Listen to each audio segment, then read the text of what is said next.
నాగనాథ్ గారు, గత 3 నెలలుగా మనం పోల్చుకున్నట్లయితే మరి గోచార ఫలరీత్యా ప్రధాన ముఖ్యమైనటువంటి 4 గ్రహాలు కూడా అది శని, గురు, అలాగే రాహు, కేతువులు రాశి సంచారం చేశాయి. ముఖ్యంగా వృశ్చిక రాశి వాళ్ళు కొంత మేరకు ఆందోళనకు గురవుతున్నట్టుగా తెలుస్తుంది. వాళ్ళు కూడా ఎలా అంటే ఇప్పుడు కుటుంబ పరంగా కావచ్చు, ఆర్థిక పరంగా, అలాగే వాళ్ళకు వృత్తిపరంగా కూడా కొద్దిగా సమస్యలు ఎదురవుతాయేమో అని కొంచెం ఆందోళనకు గురవుతూ ఉన్నారు. ఇన్ని రోజులుగా కూడా వాళ్ళు కొన్ని సమస్యలను ఎదుర్కొంటూనే వస్తున్నారు. ఇప్పుడైనా ఊరట కలుగుతుందా లేదా అనే ఒక సందిగ్ధంలో పడిన క్షణాలు కనిపిస్తున్నాయి అంటున్నారు. మరి ఎలా ఉండబోతుంది అంటే వీళ్ళు ఇదంతా కూడా ఆర్థికంగా అనుభవిస్తున్న ఈ సమస్యలన్నీ కూడా కర్మ ఫలితాలను ఉద్దేశించి అంటారా? లేకపోతే ఒకవేళ ఇది కర్మ ఫలితాల ప్రభావమే అయితే ఈ కర్మ ఫలితాల ప్రభావం నుంచి వాళ్ళని ఎలా గట్టెక్కించగలరు? మీ సూచనలు ఎలా ఉండబోతున్నాయి? అంటే వాళ్ళ విధి విధానాలు ఎలా మార్చుకోవాలి అంటారు? ముందుగా హిట్ టీవీ ప్రేక్షకులందరికీ కూడా నమస్కారం. నిర్మల గారు, వృశ్చిక రాశి వాళ్ళకి చాలా ఇంపార్టెంట్ రాశులు అంటే ఇంపార్టెంట్ పోర్ట్ఫోలియోస్ ఏవైతే ఉంటాయో వాటిలో రాశి సంచారం జరిగింది. కుటుంబ పంచమాధిపతి అయినట్టు గురువు వీళ్ళకి అష్టమ భావంలోకి వెళ్ళాడు. ప్లస్ ఇంకోటి తృతీయ చతుర్థాధిపతి అయినటువంటి శనిగ్రహం వీళ్ళకి పంచమ భావంలోకి వెళ్ళాడు. ఈ చతుర్థ భావంలోకి రాహు సంచారం జరిగితే వీళ్ళకి దశమంలోకి అంటే దశమ భావం అయినటువంటి సింహరాశిలోకి వీళ్ళకి కేతు సంచారం జరిగింది. చూడండి ఎంత ఇంపార్టెంట్ పోర్ట్ఫోలియో. కుటుంబ పంచమాధిపతి అంటే ఫ్యామిలీ, కంప్లీట్ యువర్ ఫైనాన్సెస్, అంటే మీ యొక్క ఆర్థిక, కుటుంబ, వ్యవహారిక, ఈవెన్ వాక్కు వల్ల వచ్చేటువంటివి. పంచమ భావము అంటే ఏంటి? మొత్తం వ్యవహారం అంతా కూడా పంచమభావం. అంటే ఈ ఐహిక సుఖ సంతోషాలు, ప్రేమ భావము, మీ లవ్ మ్యారేజ్ సక్సెస్ కావాలన్నా వీటికి సంబంధించినటువంటి ప్రధానమైనటువంటిది కుటుంబ పంచమాధిపతి గ్రహము గురుగ్రహం వీళ్ళకి అష్టమ భావంలోకి, మిథునంలోకి, శత్రుస్థానంలోకి వెళ్ళాడు. ఎట్ ద సేమ్ టైం తృతీయ చతుర్థాధిపతి అంటే ట్రావెలింగ్ అని, విదేశాల్లో ఎక్స్పెరిమెంట్ చేయడం కానీ, ఒక ప్రాంతం నుంచి ఇంకో ప్రాంతంకి వెళ్ళి ఉద్యోగాలు, చదువు, విద్య, anything related to the journeys and experiments, వీటికి సంబంధించి తృతీయాధిపతి అయినటువంటి చతుర్థాధిపతి అయినటువంటి గ్రహము శని గ్రహము పంచమంలోకి వెళ్ళిపోయాడు. సో వీళ్ళ లైఫ్లో దశమం అంటే ఉద్యోగం, కొత్త జాబ్ కానీ లేదా ఉన్న జాబ్ నుంచి షిఫ్ట్ అవ్వడం కానీ ఇవన్నీ కూడా వృశ్చికంకి వస్తాయి. సో వీళ్ళ లైఫ్లో అన్ని సెన్సేషన్సే ఉంటాయి మేడం. అంటే వీళ్ళకి ఒక అత్యున్నతమైన స్థాయికి వెళ్ళిపోయే వాళ్ళు ఉంటారు, అత్యున్నతమైన స్థాయి నుంచి కింద పడిపోయిన వాళ్ళు కూడా ఉంటారు. ఇప్పుడు ఇది ఎంత చాలా అన్ప్రెడిక్టబుల్, సెన్సేషనల్, ఒక రకంగా చెప్పాలంటే chaotic, all sort of emotions, all sort of disturbances and all sort of achievements are possible in this duration, especially the configuration of these 4 planets changes into different rashis.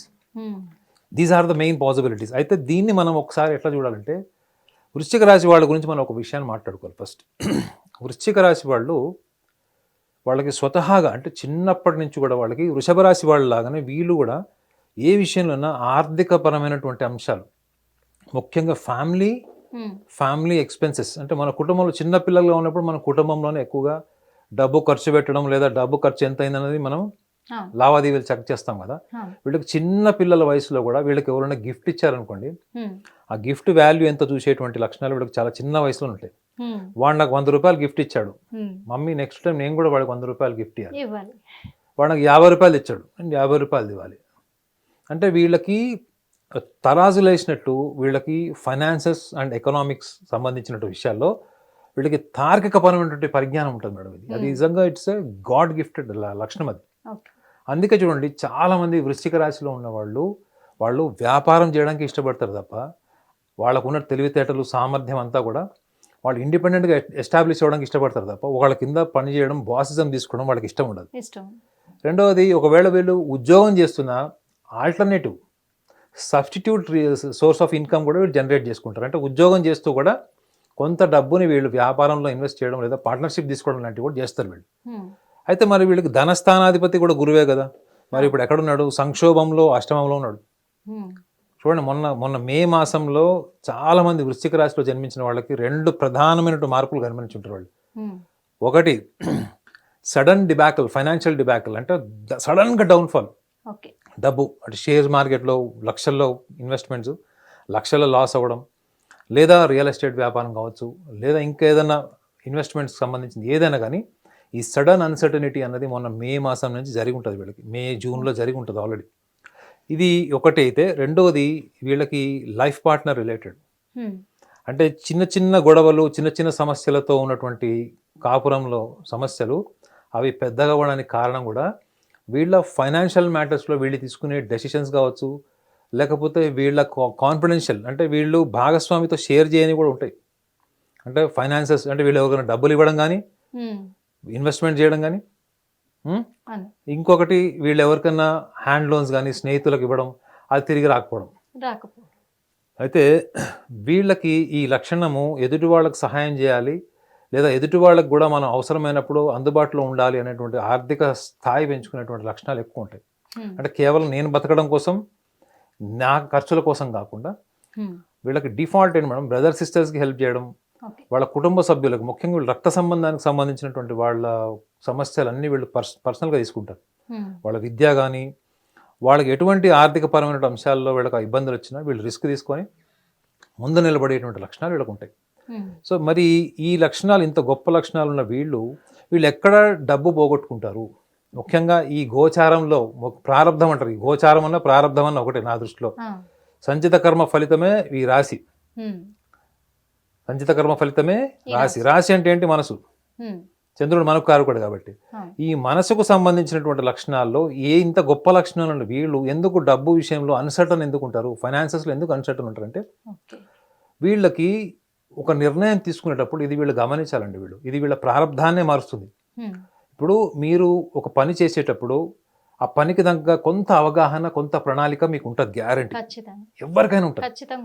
కానీ వీళ్ళు డబ్బు విషయానికి వచ్చేటప్పటికి వీళ్ళకి ఎక్కువ ఎక్సైట్మెంట్ అండ్ ఇన్స్టింక్టివ్, ఈ రెండు విషయాల్ని ఈ వృశ్చిక రాశి వాళ్ళు during especially 1 year, coming up నా 1 year వీళ్ళు దృష్టిలో పెట్టుకోవాలి మేడం.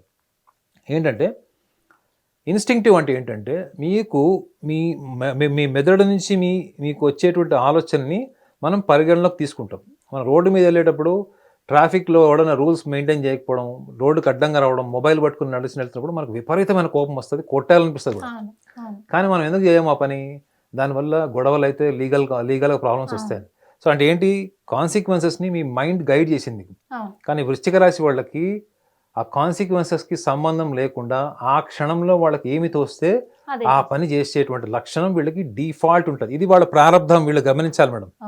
చాలా మంది ఏమనుకుంటారు అంటే, నా ప్రారంధం అండి, నేను మార్చుకోలేని, ఎట్లా మార్చుకోవాలనుకుంటారు. మార్చుకోలేని అంటూ ఏది ఉండదు మేడం. ప్రారంధంలో మీరు మార్చుకోలేనిది, మెరుగుపరచుకోలేనిది ఏది ఉండదు. ఒకవేళ అలా అనుకునేవాడు ఎవరన్నా ఉంటే వాళ్ళు బద్ధకస్తులు ఉంటారు, వాళ్ళు అజ్ఞానంతో నిండిపోయి ఉంటుంది, మొండితనం, జీవితంలో ఏది సాధించాలన్న ఆశయం లేని వాళ్ళు, ఆశయం సాధించేటప్పుడు ఒడిదుడుకుల్ని ఛేదించేటువంటి చిత్తశుద్ధి లేని వాళ్ళకు తప్ప మార్పు లేదా మెరుగుదల అన్నది ప్రతి మనిషి జీవితంలో ఉంటుంది. ఈ వృశ్చిక రాశి వాళ్ళకి ఆ లక్షణం ఉంటుంది, default. They are very good reflective people. ఏదన్నా జరిగినా దాని గురించి నేర్చుకుంటారు. ఈ ఇన్స్టింక్టివ్ రీజన్ ఒకటిను, రెండోది వీళ్ళకి ఎక్సైట్మెంట్ మేడం. వీళ్ళకి ఏదైనా కొత్త వస్తువు ఇంటికి వచ్చినా, కొత్త డ్రెస్ వేసుకున్నా, కొత్తగా ఏదైనా పని చేసినా అది అందరితో షేర్ చేసుకునేటువంటి ఒక ఎక్సైట్మెంట్ ఉంటుంది వీళ్ళకి. సో వీళ్ళు ఈ ఎక్సైట్మెంట్ ఓరియంటేషన్లలో కూడా చాలా సందర్భాల్లో వీళ్ళు రాంగ్ ఇన్వెస్ట్మెంట్స్ చేస్తారు. మీరు సపోజ్ మేడం, నేను ఫైనాన్స్ చేస్తాను అనుకోండి, నేను వృశ్చిక రాశిలో పుట్టాను, మీకు మీ గతంలో 10,000 ఇచ్చాను, అది ఇంట్రెస్ట్కి ఇచ్చిండొచ్చు, లేకపోతే ఏదైనా బెనిఫిట్ వల్ల ఇచ్చిండొచ్చు. అది మీరు నాకు రిటర్న్లో రిటర్న్ ఇచ్చారు. మళ్ళీ 1,00,000 ఇచ్చాను, మీరు నాకు మళ్ళీ ఇంట్రెస్ట్తో పాటు రిటర్న్ ఇచ్చారు. అయిపోయింది, ఈ వ్యక్తి నాకు నమ్మకస్తుడు అని మీరు ఫిక్స్ అయిపోతారు. కానీ వాడు అది ట్రాప్ చేయడం కోసం చేశాడు, 2 సార్లు నిజాయితీగా ఇచ్చాడు, 3వసారి 10 లక్షలు వేసి టోకరా వేస్తాడు అన్నది వీళ్ళ బుద్ధిలో రాదు. గుర్తుపెట్టుకోండి, వీళ్ళకి అష్టమ భావము అంటే అష్టమాధిపతి కూడా వీళ్ళని గుర్తుపెట్టుకోవాలి, బుధుడు. ఈ అష్టమాధిపతి అయినటువంటి బుద్ధినిచ్చేటువంటి బుధగ్రహము మిథున రాశి. సో వీళ్ళకి బుద్ధిమాంద్యం అంటే వీళ్ళు సూక్ష్మంగా పరిశీలించకపోవడము, కాన్సిక్వెన్సెస్ని అనలైజ్ చేయకపోవడము, ఎక్కువగా ఎక్సైట్మెంట్, మోర్ ఇన్స్టింక్టివ్ ఉండడం వల్ల వీళ్ళు విపరీతమైన ధన నష్టానికి గురయ్యేటువంటి అవకాశం ఉంటుంది.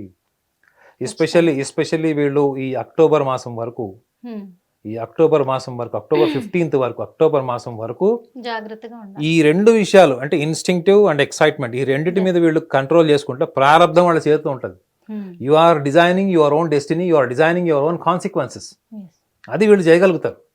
రెండోది పంచమ భావం, పంచమం అంటే వీళ్ళు ట్రావెలింగ్, ముఖ్యంగా విద్యార్థులైతే వీళ్ళు travelling, education related pursuits, experiments, విదేశాల్లోకి వెళ్ళి చదువుకోవడం, వీటన్నిటికి కూడా మాత్రం ఇది మంచి పాయింట్. ఇది మంచి టైం ఇది వాళ్ళకి. Plus at the same time దశమ భావంలో కేతు వస్తాడు కాబట్టి వీళ్ళు స్పిరిచువల్ జర్నీస్ చేయడం అన్నది చాలా అడ్వైజ్డ్ వీళ్ళకి. అంటే బుక్ రీడింగ్ కావచ్చు, లేకపోతే కొత్త ప్రాంతాలకు వెళ్ళడం, క్షేత్ర దర్శనం, అంటే వాళ్ళ ఇంట్రెస్ట్ ఉంటే వాళ్ళకి మాత్రం ఇది హైలీ అడ్వైజ్డ్. ఎందుకంటే దశమ భావం వాళ్ళకి ఆటోమేటిక్గా ఆ టైం వస్తుంది మేడం. అటువంటి ఎన్విరాన్మెంట్ క్రియేట్ అవుతుంది, అటువంటి సందర్భాలు కూడా వస్తాయి వాళ్ళకి. చూడండి, చాలామంది మనం అక్కడికి వెళ్దాం, ఈ క్షేత్రానికి వెళ్దాం, లేదా ఆ యొక్క స్పిరిచువల్ ఎన్విరాన్మెంట్కి వెళ్దాం అని అనుకుంటున్న వాళ్ళు అంటారు, వాళ్ళకి టైం అనుకూలించదు, లేదా ఫైనాన్సెస్ వాళ్ళకి అనుకూలించకపోవచ్చు. అటువంటి వాళ్ళకు కూడా ఇది మంచి టైం. అంటే కమింగ్ అప్ నెక్స్ట్ 18 months వీళ్ళకి మాత్రం ఈ ఆధ్యాత్మిక పరమైన విషయాల్లో వీళ్ళ చింతన, ఆధ్యాత్మిక పరమైనటువంటి జర్నీ ఏదైతే ఉందో ఇది వీళ్ళకి అనుకూలమైనది. కానీ వీళ్ళు ఇంకొకటి కూడా గమనించాలి ఏంటంటే, ఇప్పుడు ఎక్కువగా ల్యాండ్స్ మీద ఇన్వెస్ట్ చేసేవాళ్ళు, అంటే స్థిరాస్తుల మీద ఇన్వెస్ట్ చేసే వాళ్ళందరికీ కూడా ఇది మంచి టైం ఇది. సో వృశ్చిక రాశి వాళ్ళు ఎక్కువగా షేర్స్ అండ్ స్పెక్యులేషన్స్ లో ఇన్వెస్ట్మెంట్ చేయడం కన్నా గోల్డ్ అండ్ ల్యాండ్స్ మీద ఇన్వెస్ట్మెంట్ చేయడం బెటర్ వాళ్ళకి. ఆల్రెడీ వాళ్ళు స్పెక్యులేషన్స్ లో, షేర్స్ లో ఉన్న వాళ్ళకి ఏమైనా ప్రాఫిట్ వస్తే ఆ ప్రాఫిట్ తీసి మళ్ళీ రీఇన్వెస్ట్మెంట్ స్పెక్యులేషన్స్ చేయకూడదు. వాళ్ళు చేయాల్సింది ఎక్కడ మీద? బంగారం, భూమి మీద చేయాలి వాళ్ళు. సో వీటి మీద చేయడం వల్ల వీళ్ళకి అనుకూలంగా ఉంటుంది. మీరు ఇప్పుడు చెప్పండి మేడం, వీళ్ళ ప్రారంభంలో ఒడిదుడుకులు కూడా ఉన్నాయి, అనుకూలతను కూడా సాధించుకునేటువంటి లక్షణాలు కూడా ఉన్నాయి. సో దీన్ని బట్టి మీరు వృశ్చిక రాశిలో జన్మించారనుకోండి, మీ ప్రయత్నంలో నిజాయితీ ఉంటే ప్రారంధం మీకు ఎలా ఉంటుంది? ప్రారంధాన్ని దృష్టిలో పెట్టుకోకుండా ఇప్పుడు అనుకూలమైన పరిస్థితులు ఏమున్నాయని అడిగేస్తాం. అదే ఇప్పుడు ప్రారంధము మీకు ప్రతికూలంగా ఉంది, ఏ విషయంలో ప్రతికూలంగా ఉందో చెప్పాను. గురు సంచారం, అష్టమ భావం, జీవిత భాగస్వామికి సంబంధించిన సమస్యలు, కోర్టు కచేరీలు, ఇవన్నీ కొంత ఉంటాయి. అర్థమైనా? అట్ ద సేమ్ టైం వృశ్చిక రాశి వాళ్ళకు ప్రేమికులు ఉన్నారనుకోండి, వాళ్ళకు నిర్ణయం తీసుకోలేరు. ఇప్పుడు పెళ్లి చేసుకుందామా, ఆగస్టులో ముహూర్తాలున్నాయి, లేకపోతే పెళ్లి చేసుకుందామా, ఆ లోపల ఉంటుంది కానీ వ్యక్తపరచరు. సో ఈ అసర్టివ్నెస్ అన్నది కూడా వీళ్ళకి ఈ టైంలో ప్రాబ్లమే. సో కాబట్టి ఈ లక్షణాలు ఏవైతే చెప్పానో, ముఖ్యంగా వాళ్ళకి బలహీనతలు 2 చెప్పాను, వీళ్ళ బలాలు కూడా చెప్పాను. దీన్ని గినక వాళ్ళ దృష్టిలో పెట్టుకొని వీళ్ళ ప్రతి ఆలోచనని, ప్రతి ఒక్క కార్యాచరణని వీళ్ళు గతంలో ఎన్ని సందర్భాల్లో వీళ్ళకి మనోభావాలు దెబ్బతిన్నా, స్నేహితుల వల్ల కావచ్చు, సోషల్ రిలేషన్స్ వల్ల కావచ్చు, లేదా కుటుంబ సభ్యుల వల్ల కావచ్చు, వాటిని కూడా వీళ్ళు దృష్టిలో పెట్టుకొని, వీళ్ళకి ఇంకొక లక్షణం ఉంటుంది మేడం, వీళ్ళు ఎన్నిసార్లు దెబ్బతిన్నా కుటుంబ సభ్యులతో విడిపోతారు మళ్ళీ కలుస్తారు తప్ప స్నేహితుల్ని, కుటుంబ సభ్యుల్ని వదులుకోరు. వీళ్ళు క్షమాగుణం ఉంటుంది, కానీ వాళ్ళు దుర్మార్గుల, సన్మార్గుల కూడా తెలిసి ఉంటుంది. కానీ వీళ్ళకు ఉన్నటువంటి బలహీనత ఏంటి? వాళ్ళు ఎదుటి వాళ్ళ దృష్టిలో చెడ్డ పేరుని సహించలేరు పూర్తిగా. వాళ్ళ అవసరమైతే రిస్క్ ఫ్యాక్టర్ ఒక్కొక్కసారి నిందల్ని కూడా తీసుకుంటారు, చెడ్డ పేరుని కూడా భరిస్తారు తప్ప ఈ బంధుమిత్రులు, స్నేహితుల విషయంలో మాత్రం చెడ్డ పేరు, నిందని భరించలేనట్టు ఒక మొహమాటపు వైఖరి ఉంటుంది. సో ఈ విషయాల్ని కనుక వీళ్ళు దృష్టిలో పెట్టుకుంటే ఈ గడిచినటువంటి 3 మాసాల్లో ఈ 4 ప్రధానమైన గ్రహాల యొక్క ప్రభావము వీళ్ళ ప్రారంధాన్ని శాసించి వీళ్ళ నిర్వీర్యం చేస్తుంది అని ఎవరు అనుకుంటే కూడా, ఈ లక్షణాలను కనుక మీరు దృష్టిలో పెట్టుకుంటే అదే ప్రారంధం మీకు అనుకూలంగా మారి అద్భుతాన్ని సృష్టించడంలో కూడా ఏమాత్రం అతిశయోక్తి లేదని చెప్పచ్చు. కానీ చక్కగా చెప్పారు వృశ్చిక రాశి వాళ్ళకు మాత్రము. ఎందుకంటే వాళ్ళకు తొందరపాటు నిర్ణయాలే కాదు, అదే కాకుండా కొంచెము వాళ్ళు అనుకున్నదే చెయ్యాలి అనుకుంటారు కానీ అది రాంగా రైటా ఆలోచించలేరు అని అన్నారు కదా. కానీ ఆ ఒక్క ఆలోచనను వాళ్ళు స్థిరంగా నిలకడగా ఉండి వాళ్ళు గనక ఆలోచించి అడిగేస్తే చాలా అద్భుతమైన లైఫ్ ఉందని కూడా చెప్పారు. ఈ పరిష్కారం మాత్రం హిట్ టీవీ ప్రేక్షకులకు ఖచ్చితంగా నచ్చుతుంది.